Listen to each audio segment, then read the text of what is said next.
your choices have consequences. So that there's the training phase from 5 to 12. That's where you're shoulder to shoulder with them. You're giving them a little bit of opportunity. You're having them watch as you navigate stuff. You're talking them through that and giving them some real life experience so that by the time they're in their teenage years, you're coaching. What does that mean? It means you're on the sidelines. You're not disciplining as much. You're not in their face as much. You're cheering from them. Hey, way to go. Good job on that play. You can be in the huddle. You can help. But you're really actually kind of removed.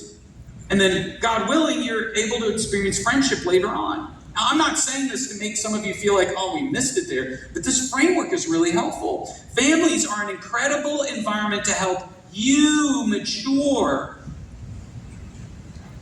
Your kids are in your life as much to help Christ be formed in you as it is about you playing a part in forming Christ in them.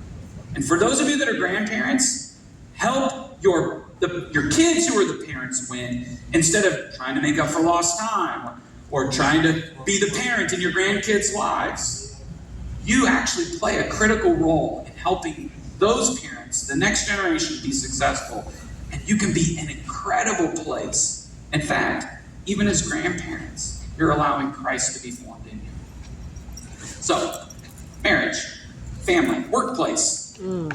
This is a place where you probably spend most of the time that you have, right? And the terms that we're about to look at that Paul uses are a little difficult. There was no HR like there is today. There's no value of intrinsic human rights. And the way that we view the world is much different. So a helpful way to use or look at this is to see terms like employer, employee. And so if you're on staff at Cedar Creek, listen up, okay?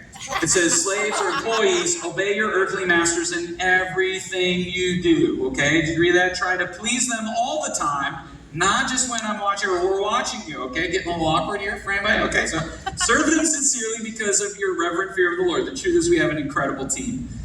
But this isn't justification for slavery, okay? Even though some in church history have used that. That's a misuse of this passage.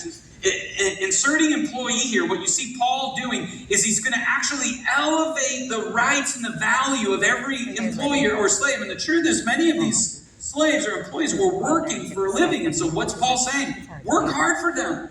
And you're not just working for a master, you're actually working for the Lord. So show up, be a hard worker, have a good attitude. And some of you are like, man, you don't know my boss. They're a jerk face. You know, it's like terrible. Well, he doesn't say, treat people who deserve it this way. He says, when you show up at work, you're working not just for a master, you're working for the Lord. He doubles down on it in the next verse. Work willingly at whatever you do, as though you were working for the Lord rather than for people. Like he repeats himself to make his point. And here's what's interesting. He says, remember that the Lord will give you an inheritance as your reward, and that the master you are serving ultimately is Christ. We think, I'm not going to work harder if I'm not getting paid for it. If I'm not going to get noticed, why do more? So you're not just working for an earthly master. And what I love is that even when you don't get what you think you deserve or what you actually deserve, Paul's like, God notices. He'll make it right. So in order to serve your earthly masters, your job well, it's going to require maturity. You're going to have to strengthen your mercy, your patience, your humility, your gentleness, your peace, and your love.